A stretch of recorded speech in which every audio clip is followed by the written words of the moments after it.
گاڑی کچے راستے پر ہچکولے کھا رہی تھی، لیکن حذیفہ کو اس سے زیادہ اپنے اندر اٹھنے والے طوفان کی فکر تھی۔ اس کے مہنگے امپورٹڈ سوٹ پر گرد کی ایک تہ جم رہی تھی اور وہ بار بار اپنی کلائی پر بندھی رولیکس گھڑی دیکھ رہا تھا۔ دادو کتنا اور وقت، میرا فون بھی سگنل چھوڑ رہا ہے۔ اس کے لہجے میں اکتاہٹ اور بیزاری واضح تھی۔ بس بیٹا آ ہی گیا۔ دادو نے شفیق نظروں سے اسے دیکھا۔ تم شہر کے شور شرابے کے اتنے عادی ہو گئے ہو کہ تمہیں یہ سکون اب کاٹتا ہے۔ سکون؟ دادو، یہاں مٹی اور گوبر کی بو کے علاوہ کچھ نہیں، اور آپ مجھے ایک ایسی شادی پر گھسیٹ لائے ہیں جہاں میں جانتا تک نہیں۔ اس سے پہلے کہ دادو جواب دیتی، حذیفہ کا فون جب وہ مشکل ایک سگنل پکڑ رہا تھا بج اٹھا۔ اسکرین پر پرائیویٹ نمبر چمک رہا تھا۔ اس نے غصے سے کال کاٹ دی۔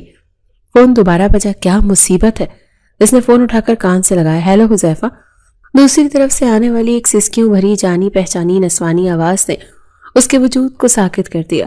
اس کا چہرہ جو پہلے ہی تناؤ کا شکار تھا اب غصے سے سرخ ہو گیا۔ اس نے گاڑی کی کھڑکی کا شیشہ چڑھا دیا۔ ردا، تمہاری ہمت کیسے ہوئی مجھے کال کرنے کی؟ میں نے کہا تھا نا کہ آئندہ میری زندگی میں دخل مت دینا۔ حذیفہ پلیز، میں نے سنا تم گاؤں جا رہے ہو کسی شادی میں۔ تو حذیفہ کی آواز برف کی طرح سرد تھی۔ وہ لوگ ٹھیک نہیں ہیں حذیفہ، مجھے پتا چلا ہے۔ پلیز وہاں مت جاؤ، میرے لیے واپس آ جاؤ، میں نے غلطی کی تھی۔ حذیفہ کے دماغ میں اس کے دھوکے کے سارے منظر ایک ساتھ گھوم گئے۔ اپنی بکواس بند کرو، تم جیسی لڑکیاں صرف اپنا مفاد دیکھتی ہیں۔ تم نے میری محبت کو ٹھکرایا تھا کسی اور کے پیسے کے لیے، اب میری زندگی سے دور رہو۔ اس نے کال کاٹ دی اور فون آف کر کے ڈیش بورڈ پر پھینک دیا۔ اس کا دل تیزی سے دھڑک رہا تھا۔ زخم جو اس نے سوچا تھا بھر گئے ہیں ایک دم تازہ ہو گئے تھے۔ کس کی کال تھی بیٹا؟ دادو نے پوچھا۔ کوئی نہیں دادو، رانگ نمبر تھا۔ وہ جھوٹ بول کر باہر دیکھنے لگا۔ سب لڑکیاں ہی دھوکے باز ہوتی ہیں۔ اس کا یقین اور پختہ ہو گیا۔ شادی کا ہال گاؤں کے حساب سے بڑا تھا، لیکن شہر کے 5 اسٹار ہوٹلز دیکھنے والے حذیفہ کے لیے یہ ایک مذاق سے کم نہ تھا۔ لوگ، رنگ برنگے لباس اور تیز میوزک۔ وہ دادو کے ساتھ برابر والی کرسی پر بیٹھا تھا، لیکن اس کا دماغ ابھی تک اس فون کال میں اٹکا ہوا تھا۔ واؤ دادو، گاؤں کے لوگ تو بہت دلچسپ ہوتے ہیں، اس نے طنزیہ مسکراہٹ کے ساتھ کہا۔ دادو اس کی طنز سمجھ گئی مگر مسکرا دی۔ بہت محبت کرنے والے لوگ ہیں یہاں کے۔ جی دادو، وہ تو نظر آ رہا ہے۔ حذیفہ نے ادکھلی قمیض والے شخص کو دیکھا جو زور سے قہقہ لگا رہا تھا۔ اسے گھن سی محسوس ہوئی۔ کافی دیر ہو گئی، بارات کا کہیں اتا پتہ نہیں تھا۔ اچانک حذیفہ نے دیکھا کہ ہال کے کونے میں کچھ گڑبڑ ہے۔ دلہن کا باپ محمد آفتاب، جو دادو کے کزن کا بیٹا تھا، پریشان سا بیٹھا تھا اور کچھ رشتہ دار اس کے گرد جمع تھے۔ دادو کو بھی تشویش ہوئی۔ کیا بات ہے محمد آفتاب، تم پریشان لگ رہے ہو، بارات ابھی تک کیوں نہیں آئی؟ دادو اس کے پاس جا کر بولی۔ محمد آفتاب کی آنکھوں میں آنسو آ گئے۔ وہ انکل، وہ لوگ بارات لے کر نہیں آ رہے۔ یہ سننا تھا کہ جیسے محفل میں سناٹا چھا گیا۔ حذیفہ کے کان بھی کھڑے ہو گئے۔ کیا مطلب؟ دادو نے سختی سے پوچھا۔ وہ کہہ رہے ہیں انہیں جہیز میں گاڑی چاہیے اور بہت سا سامان۔ کہہ رہے ہیں جب تک گاڑی نہیں ملے گی وہ بارات لے کر نہیں آئیں گے۔ دادو کا چہرہ غصے سے سرخ ہو گیا۔ کس خاندان میں تم نے بیٹی کی منگنی کر دی؟ اتنی گھٹیا سوچ! جب اپنی اتنی قیمتی چیز اپنی بیٹی دے رہے ہو تو باقی جہیز کی کیا قدر رہ جاتی ہے؟ حذیفہ کی نظر بے اختیار اسٹیج پر بیٹھی دلہن پر پڑی۔ وہ سرخ جوڑے میں ملبوس، شاید ان سب باتوں سے بے خبر، اپنے چہرے پر ایک امید بھری مسکراہٹ سجائے بیٹھی۔ بریرہ نام اس کے کانوں میں گونجا۔ اسے اس لڑکی پر طرز سے زیادہ غصہ آ رہا تھا۔ ایک اور عورت جو مرد کے انتظار میں بیٹھی ہے، لیکن انکل محمد آفتاب روحانسا ہو گیا۔ میری اس معاشرے میں کیا عزت رہے گی؟ میری بیٹی دلہن بنی بیٹھی ہے، لوگ طرح طرح کی باتیں بنائیں گے، کوئی میری بیٹی کے کردار پر انگلیاں اٹھائے گا، کوئی بھی اس سے شادی نہیں کرے گا، میری عزت خاک میں مل جائے گی۔ دادا جان نے ایک لمحے کے لیے سوچا۔ ان کی نظریں اپنی خاندانی عزت پر پڑنے والی آنچ کو دیکھ رہی تھیں۔ پھر انہوں نے ایک فیصلہ کو نظر حذیفہ پر ڈالی، جو ان سب سے بے نیاز اپنے فون کو آن کرنے کی کوشش کر رہا تھا۔ دادا جان محمد آفتاب کے کاندھے پر ہاتھ رکھ کر مضبوط لہجے میں بولے، کون کہتا ہے اس سے کوئی شادی نہیں کرے گا؟ تمہاری بیٹی کی شادی آج ابھی اور اسی وقت ہوگی۔ کیا مطلب انکل؟ کون کرے گا؟ دادا جان نے حذیفہ کی طرف اشارہ کیا۔ مطلب یہ کہ تمہاری بیٹی کی شادی میرے پوتے حذیفہ سے ہوگی۔ حذیفہ جسے ابھی ابھی فون آن کیا تھا، دادو کے الفاظ سن کر ہکا بکا رہ گیا۔ اس کے ہاتھ سے فون چھوٹ کر زمین پر گر گیا۔ اسے ایسا محسوس ہوا جیسے اس کے سر پر کوئی بم پھوٹا ہو۔ دادو!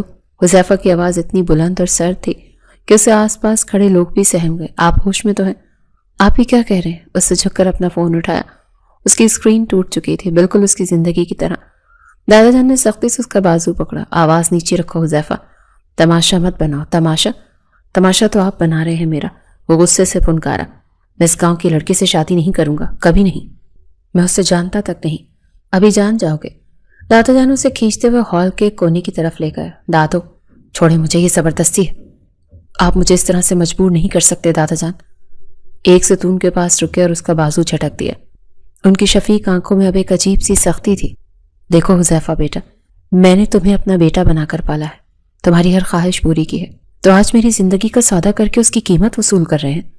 حذیفہ کے لہجے میں زہر تھا۔ سودا نہیں، عزت بچا رہا ہوں۔ دادا جان کی آواز بھر آ گئی۔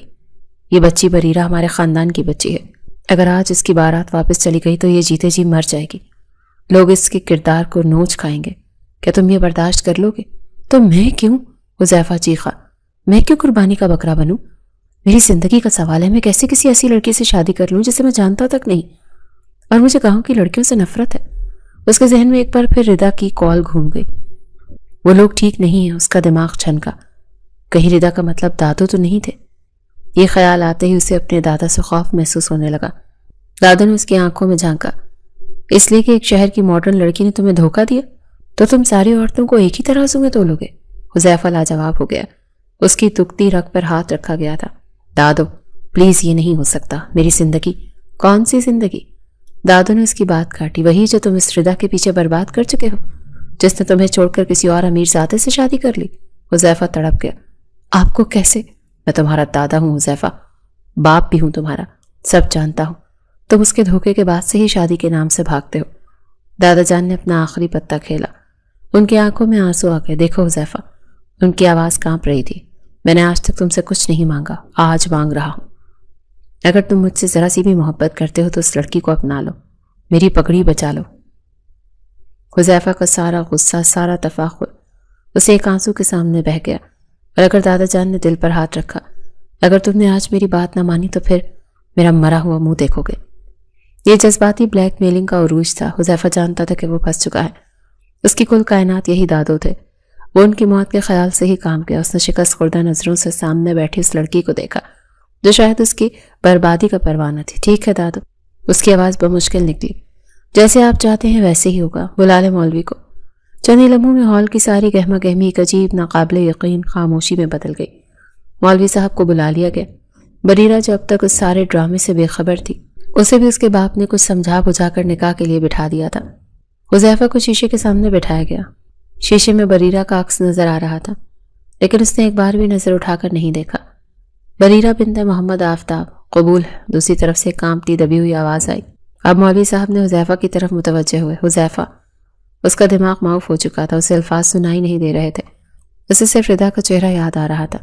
وہ لمحہ جب اس نے ردا کو پرپوز کیا تھا، میں تم سے شادی کروں گا ردا، اور پھر وہ لمحہ جب اسے ردا کا شادی کا کارڈ ملا تھا۔ دھوکہ، سب لڑکیاں ہی دھوکے باز ہوتی ہیں۔ بولو حذیفہ بیٹا، خاموش کیوں ہو؟ مولوی صاحب کچھ پوچھ رہے ہیں۔ دادو کے یاد دلانے پر وہ اپنے ہوش و حواس میں واپس لوٹا تھا۔ اس نے مولوی صاحب کو دیکھا، اس نے ہال میں بیٹھے لوگوں کو دیکھا جو اسے کسی عجوبے کی طرح دیکھ رہے تھے، اور پھر اس نے سامنے شیشے میں سرخ جوڑے میں ملبوس وجود کو دیکھا جس نے اس کی زندگی ایک لمحے میں بدل دی تھی۔ اس نے آنکھیں بند کیے گہری سانس لی۔ جی قبول ہے۔ اس نے مجھے وہ دل سے یہ الفاظ بولے تھے۔ یہ نکاح نہیں تھا، یہ اس کی انا کا، اس کی محبت کا اور اس کی آزادی کا جنازہ تھا۔ رخصتی کے آنسو میں شاید ہی کوئی خوشی کا آنسو تھا۔ بریرہ اپنے باپ کے گلے لگ کر پھوٹ پھوٹ کر رو رہی تھی، لیکن حذیفہ جو اپنی نئی نویلی زبردستی کی دلہن سے چند قدم دور کھڑا تھا، بے صبری سے اپنی گاڑی دیکھ رہا تھا۔ ڈرامہ ختم ہو تو چلے، اس نے اتنی دھیمی آواز میں کہا کہ صرف دادو ہی سن سکے، لیکن اس کے لہجے کی برف جیسی ٹھنڈک نے دادو کو بھی جھنجھوڑ دیا۔ حذیفہ، دادو نے اسے تنبیہی نظروں سے گھورا۔ گاڑی کا سفر جہنم سے کم نہ تھا۔ دادو نے بریرہ کو پچھلی سیٹ پر اپنے ساتھ بٹھا لیا تھا، جبکہ حذیفہ آگے ڈرائیور کے ساتھ والی سیٹ پر بیٹھ گیا، جیسے پچھلی سیٹ پر بیٹھے وجود سے اسے کوئی بیماری لگنے کا خطرہ ہو۔ پورے راستے بریرہ کی سسکیاں گونجتی رہیں اور ہر سسکی حذیفہ کے غصے کو مزید بھڑکا رہی تھی۔ ایک تو میری زندگی برباد کر دی، اوپر سے یہ رونے کا ناٹک، سب ایک جیسی ہوتی ہیں۔ اس نے دانت پیستے ہوئے سوچا۔ شہر کی حد میں داخل ہوتے ہی گاڑی ایک عالیشان حویلی کے بڑے گیٹ سے اندر داخل ہوئی۔ گاؤں کی وہ گرد آلود شادی اور یہ سنگ مرمر سے بنا محل، دو مختلف دنیایں تھیں۔ استقبال کرو، دادو کی گرجدار آواز حویلی میں گونجی۔ دلہن کا استقبال کرو۔ تمام نوکر جو پہلے ہی صف باندھے کھڑے تھے ادب سے جھک گئے۔ بریرہ نے خوفزدہ نظروں سے اس شان و شوکت کو دیکھا۔ یہ اس کے خواب و خیال سے بھی پرے تھا۔ دادو بریرہ کے سر پر ہاتھ رکھ کر اسے اندر لائے۔ آؤ بیٹا اندر آؤ، شادی سادگی سے ہوئی لیکن ہم ولیمہ دھوم دھام سے کریں گے۔ وہ لاؤنج کے بیچوں بیچ رکے اور تمام نوکروں کو مخاطب کیا، سب کان کھول کر سن لو، یہ بریرہ بیٹا ہے، حذیفہ کی بیوی اور تمہاری چھوٹی بیوی، اور آج سے اس گھر کی اکلوتی وارث ہے۔ یہ تمہارا اپنا گھر ہے بیٹا۔ یہ آخری جملہ جیسے بارود پر تیلی کا کام کر گیا۔ حذیفہ جو ابھی تک خاموش کھڑا تھا ایک دم چونکا۔ اکلوتی وارث؟ اسے اپنے پہلو میں یہ لڑکی زہر لگ رہی تھی۔ یہ وہ لڑکی تھی جس نے ایک منٹ میں اس کی زندگی، اس کی آزادی اور شاید اب اس کی وراثت بھی چھین لی تھی۔ دادو اس کی آواز میں ناقابل یقین حد تک تناؤ تھا۔ ایک بات کرنی ہے آپ سے۔ ہاں ہاں بیٹا کرو، دادو نے خوش دلی سے کہا۔ وہ شاید حذیفہ کے لہجے کا زہر نہیں سمجھ پائے تھے۔ اتنے میں کلثوم انہوں نے ایک بڑی عمر کی نوکرانی کو آواز دی، جاؤ چھوٹی بیوی کو حذیفہ صاحب کے کمرے میں چھوڑا، تھک گئی ہوں گی۔ رکو، حذیفہ کی آواز ایک دھاڑ کی طرح گونجی۔ لاؤنج میں مکمل سناٹا چھا گیا۔ کلثوم کے قدم وہیں جم گئے جہاں وہ تھی۔ بریرہ نے ڈر کر اپنی آنکھیں میچ لیں۔ دادو نے حیرت سے مڑ کر حذیفہ کو دیکھا۔ دادو، حذیفہ نے اپنی آنکھوں میں تمام تر نفرت سمو کر کہا، یہی بات کرنی تھی، آپ بریرہ کے لیے کوئی اور کمرہ تیار کروا دیں۔ ایک لمحے کے لیے تو دادو کو سمجھ ہی نہ آیا کہ انہوں نے کیا سنا ہے۔ کیا مطلب صاف ہے۔ حذیفہ کی آواز سپاٹ تھی، میں اپنا کمرہ اس کے ساتھ شیئر نہیں کر سکتا۔ کیا آپ بکواس ہے یہ؟ حذیفہ، دادو کا پارا چڑھ گیا۔ کمرہ شیئر نہیں کرنا؟ وہ کمرہ اب اس کا بھی ہے۔ نہیں ہے۔ کیوں نہیں ہے؟ دادو گرجے، کیونکہ یہ تمہاری بیوی ہے۔ بیوی؟ حذیفہ زہریلی ہنسی ہنسا۔ جب آپ نے مجھ پر مسلط کیا ہے میں اس رشتے کو… خاموش، دادو نے ہاتھ اٹھا کر اسے روکا۔ ایک لفظ بھی اپنی بیوی کے خلاف میں برداشت نہیں کروں گا۔ تمیز بھول گئے ہو اپنی؟ تمیز؟ حذیفہ نے قہقہ لگایا۔ میری زندگی کا تماشا بنا کر آپ تمیز کی بات کر رہے ہیں؟ میں اس لڑکی کے ساتھ ایک چھت کے نیچے… تم رہو گے، دادو نے حتمی فیصلہ سنایا، اور اس کمرے میں رہو گے۔ کلثوم لے کر جاؤ اسے۔ نہیں دادو، آپ زبردستی کر رہے ہیں۔ چلو تم بریرہ کو اس کے کمرے میں لے کر چلو، دادو نے کلثوم کو حکم دیا، جبکہ حذیفہ غصے سے پاؤں پٹکتا کچھ بولنے کی کوشش کرتا رہا، لیکن دادو کے اٹل چہرے کے سامنے اس کی ایک نہ چلی۔ کلثوم نے ڈرتے ڈرتے بریرہ کا بازو تھاما اور اسے سیڑھیوں کی طرف لے جانے لگی۔ حذیفہ نے بے بسی سے اپنی ناپسندیدہ بیوی کو اپنے کمرے کی طرف جاتے ہوئے دیکھا۔ اس کا بس نہیں چل رہا تھا کہ وہ سب کچھ توڑ پھوڑ دے۔ وہ مڑا اور غصے سے پاؤں پٹکتا ہوا حویلی کے پچھلے دروازے سے باہر لان میں نکل گیا۔ کیسے میں اس لڑکی کو برداشت کروں گا؟ وہ لان میں ٹہلتے ہوئے خود سے کہہ رہا تھا۔ ایک کمرے میں اس کے ساتھ رہنا بہت مشکل ہے، ناممکن ہے۔ گھنٹے بیت گئے، لان کی ٹھنڈی ہوا بھی حذیفہ کے دماغ میں لگی آگ کو بجھا نہ سکی۔ رات کا اندھیرا گہرا ہو چکا تھا۔ آخر کب تک میں یہاں باہر کھڑا رہوں گا؟ اس نے غصے سے مٹھیاں بھینچی۔ میرا اپنا گھر، میرا اپنا کمرہ، اور میں ہی اس میں نہیں جا سکتا؟ سب اس جاہل گاؤں کی لڑکی کی وجہ سے ہے۔ اس کا دل کیا وہیں سے گاڑی نکالے اور اس شہر سے، اس گھر سے، اس مصیبت سے کہیں دور چلا جائے، لیکن دادو کا خیال اسے روک رہا تھا۔ دیکھتا ہوں آخر وہ بھی تھک کر سو ہی گئی ہوگی، یہ سوچ کر وہ بھاری قدموں سے واپس حویلی کے اندر داخل ہوا۔ لاؤنج خاموش تھا، بتیاں مدھم تھی۔ وہ دبے پاؤں سیڑھیاں چڑھتا اپنے کمرے کے دروازے تک پہنچا۔ ایک لمحے کے لیے اس کے ہاتھ کانپے۔ یہ میں کیا کرنے جا رہا ہوں؟ ایک اجنبی لڑکی میرے کمرے میں۔ اس نے دروازہ کھولا اور اندر داخل ہوا۔ کمرہ وہی تھا لیکن اسے اپنا نہیں لگ رہا تھا۔ ہوا میں ایک اجنبی ہلکی سی پھولوں کی مہک، شاید بریرہ کے گجروں کی بسی تھی، جو اسے ناگوار گزری، اور پھر اس کی نظر بیڈ پر پڑی۔ بریرہ اپنے اس بھاری سرخ روسی جوڑے سمیت بیڈ کے کونے پر دیوار سے ٹیک لگائے اونگ رہی تھی۔ اس کا سر ایک طرف کو ڈھلکا ہوا تھا اور بھاری دوپٹہ اس کے چہرے پر آیا ہوا تھا۔ حذیفہ کا خون کھول اٹھا۔ واہ! وہ زہر خون لہجے میں بڑبڑایا، کیا کمال ہے! کتنے آرام کی، سکون کی نیند سو رہی ہے، اور یہاں میری نیندیں اڑا دی ہیں۔ اسے لگا جیسے بریرہ نے جان بوجھ کر اس کے بیڈ پر قبضہ کیا ہے۔ کیا آفت لا دی ہے دادو نے میری زندگی میں! وہ غصے سے بڑبڑاتا ہوا آگے بڑھا۔ اس نے اپنے مہنگے جوتے اتار کر ایک سائڈ پر غصے سے پٹخے۔ خود تو مہارانی بن کر میرے بیڈ پر پھیل گئی ہے، اور مجھے اس کمرے میں واحد صوفے کو دیکھا۔ مجھے ساری رات اس صوفے پر بے سکون رہنا پڑے گا۔ اس نے اپنا کوٹ اتارا اور لاپرواہی سے کرسی پر پھینکا۔ میرے پورے کمرے میں مالکن کی طرح مسلط ہو گئی ہے۔ میں اس کا کوئی بندوبست کرتا ہوں، کل ہی اسے اس کمرے سے باہر نکالوں گا۔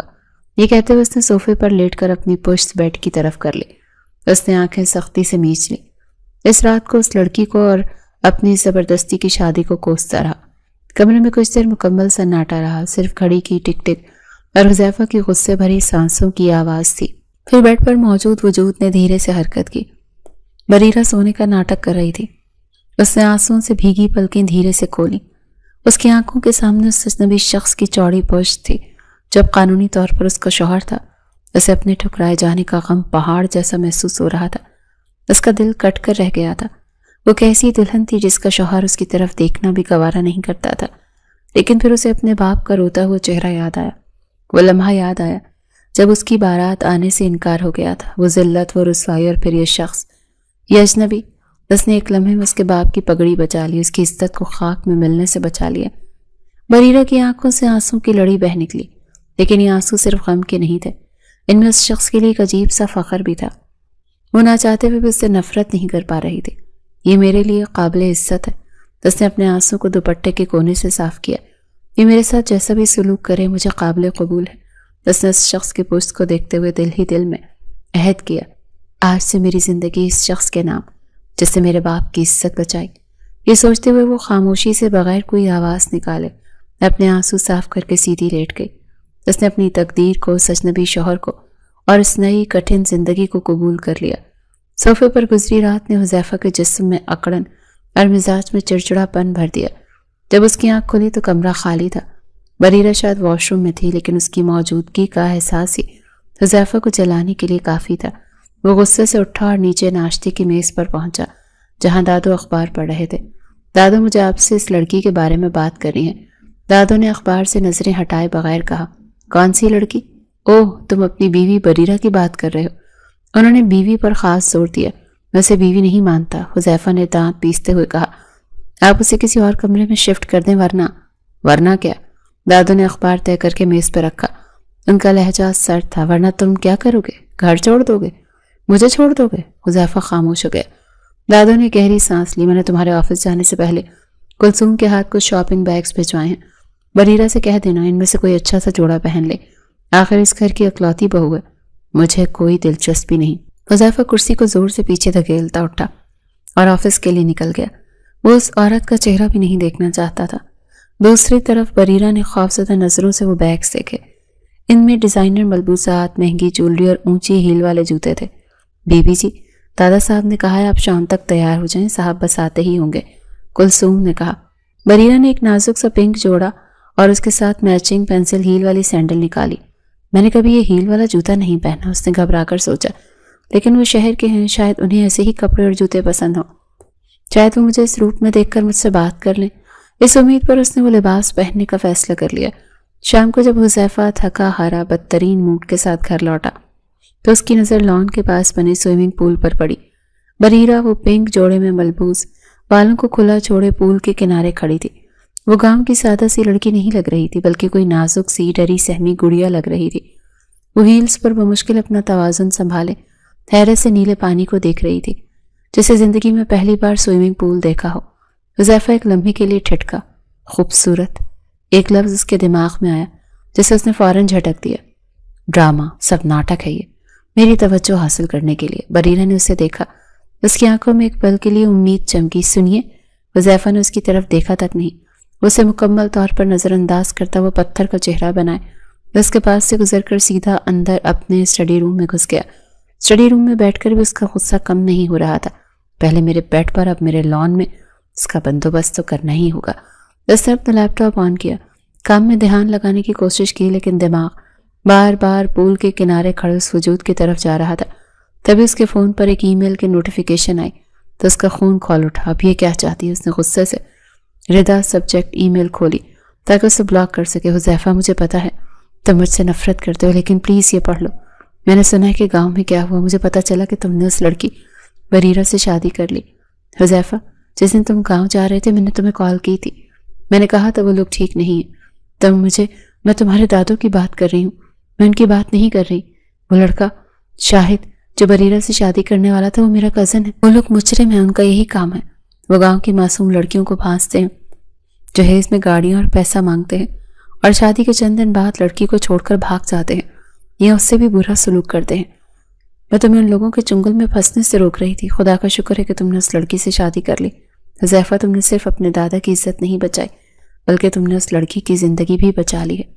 ای میل وہیں ختم ہو گئی۔ حذیفہ کے ہاتھ کانپ رہے تھے، اس کے کانوں میں ردا کی آواز گونجی۔ وہ لوگ ٹھیک نہیں، اس کا مطلب بریرہ آفت نہیں تھی۔ وہ ایک شکار تھی اور وہ اس کی نجات دہندہ بن گیا تھا۔ باہر ٹھٹراتی سردی میں بریرہ اسٹڈی روم کی جلتی بجھتی لائٹس دیکھ رہی تھی۔ اس کی آنکھوں میں آنسو تھے، اس کے گالوں پر بہہ رہے تھے۔ ایک نظر بھی نہیں دیکھا انہوں نے۔ وہ اپنے ٹھکرائے جانے پر رو رہی تھی۔ وہ اتنی سردی میں صرف اس کے لیے تیار ہوئی تھی۔ وہ مایوس ہو کر مڑی۔ جیسے ہی وہ مڑی اس کی اونچی ہیل کا توازن بگڑا۔ چھپاک سے اپنا توازن برقرار نہ رکھ سکی اور سیدھی برفیلے ٹھنڈے پانی والے سوئمنگ پول میں جا گئی۔ پانی اتنا ٹھنڈا تھا کہ ایک لمحے کے لیے اس کی سانس رک گئی۔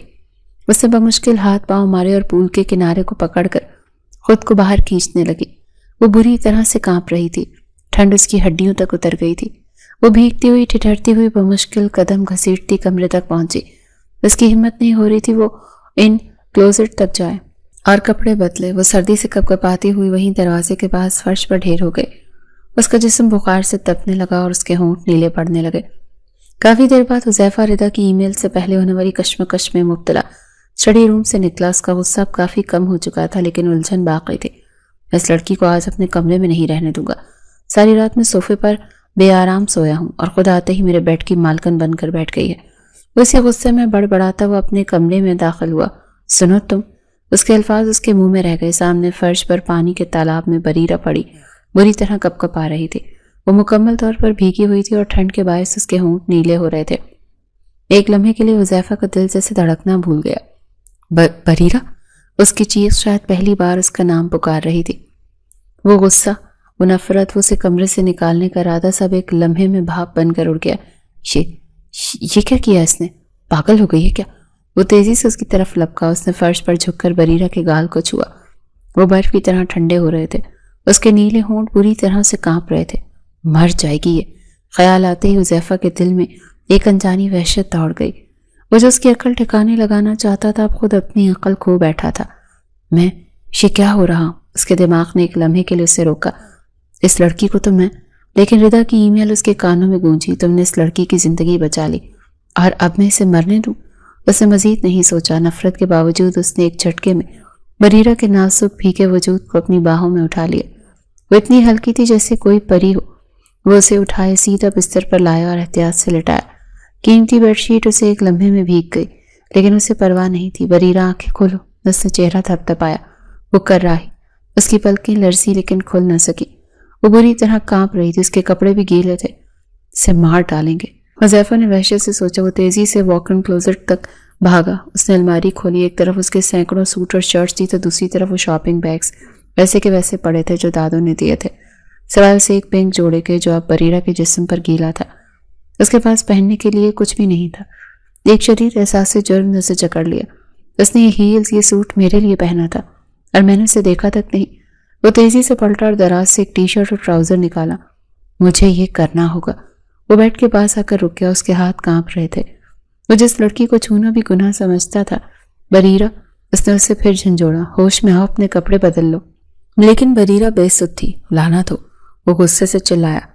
اسے اس وقت کچھ نہیں سوچی۔ اس نے مجبوراً کمرے کی مین لائٹ بند کر دی۔ صرف ایک مدھم سا بیڈ لیمپ روشن کر دیا جس کی روشنی بھی دیوار کی طرف تھی۔ اس نے آنکھیں سختی سے میچ لی۔ میں معافی چاہتا ہوں، وہ خود ہی بڑبڑایا۔ وہ جس لڑکی پر کوئی مہربانی نہیں کرنا چاہتا تھا، نہ جانے اسے اس حالت میں دیکھ کر اس پر رحم آ گیا تھا۔ اس نے نہ چاہتے ہوئے بھی کانپتے ہاتھوں سے اندھیرے میں بریرہ کے ٹھنڈے گیلے کپڑے تبدیل کیا۔ اس نے جلدی سے اسے اپنی خشک ٹی شرٹ اور ٹراؤزر پہنایا جس کے نازک وجود پر بہت ڈھیلے تھے۔ اسی لمحے اس نے اسے بیڈ کی ایک سائڈ پر لٹا کر اچھی طرح سے کمبل اس پر اوڑھ دیا۔ اب ٹھیک ہے، اس نے ہانپتے ہوئے کہا۔ میں صوفے پر۔ وہ مڑا ہی تھا کہ بریرہ نے سردی کی لہر سے اسے کانپتے ہوئے کہا، حذیفہ۔ وہیں رک گیا۔ اسے اس حالت میں اکیلا نہیں چھوڑ سکتا تھا۔ یہ اچھی مصیبت باندھی ہے دادوں نے میرے گلے میں۔ وہ دل ہی دل میں کڑھا۔ کل ہی سے اپنے کمرے سے وہ خود دل کے ہاتھوں مجبور ہوتا بیٹھ کے بالکل دوسرے کونے پر کمبل کے اوپر ہی بیٹھ گیا۔ وہ بس یہ تسلی کرنا چاہتا تھا کہ اس کا بخار اتر جائے۔ ابھی اس نے اتنا ہی بڑبڑایا تھا جب بریرہ، جو نیم بے ہوشی میں شدید ٹھنڈ سے سمٹ رہی تھی، گرمی کی تلاش میں بے خبری میں اس کی طرف کھسکی اور ٹھنڈ سے سمٹتی ہوئی اس کی باہوں میں سما گئی۔ ایک پل کے لیے تو حذیفہ ہکا بکا رہ گیا۔ اس کا پورا وجود ساکت ہو گیا۔ یہ کیا ہے؟ اس کا نرم گرم بخار سے تپتا وجود حذیفہ کو عجیب سا محسوس ہوا تھا۔ اس نے خود کو چھڑانا چاہا کہ میں کیا کر رہا ہوں۔ ایک پل کے لیے اس نے سوچا، لیکن پھر اسے خیال آیا یہ میری بیوی ہے، میں کوئی غلط کام نہیں کر رہا۔